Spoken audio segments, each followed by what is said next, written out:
اعوذ باللہ من الشیطان الرجیم بسم اللہ الرحمن الرحیم۔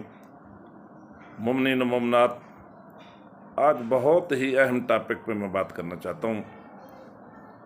وہ ہے عورتوں کا نیل پالش، یا پنجابی میں اسے نو پالش کہتے ہیں۔ میں معاشرے میں بہت سی اپنی بہنوں کو، بیٹیوں کو دیکھتا ہوں کہ جو لمبے لمبے ناخن رکھ کے اس پہ نیل پالش لگاتی ہیں۔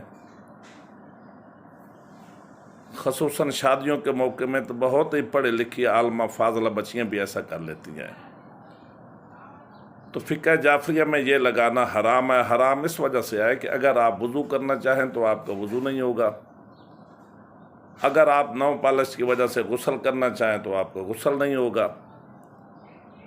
جب آپ کا وضو ہی نہیں ہے تو آپ کوئی بھی عبادت جس کے لیے وضو شرط ہے کرنا چاہیں گی تو اس عام سی حرکت کی وجہ سے آپ 24 گھنٹے محروم ہو جائیں گے، اور اس نیل پالش کی وجہ سے آپ 24 گھنٹے ناپاکی کی حالت میں رہیں گے۔ اللہ نہ کرے اسی دوران موت آ گئی تو پھر بھی آپ کو ناپاکی کی حالت میں دفن کیا جائے گا۔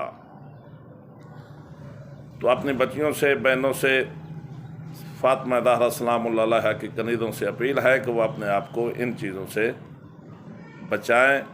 مومنین سے دعا ہے کہ بندہ ناچیز کو، بندے کے بچوں کو، والدین کو اپنی دعاؤں میں یاد رکھیں۔ والسلام۔ اللہم صلی علی محمد و آل محمد۔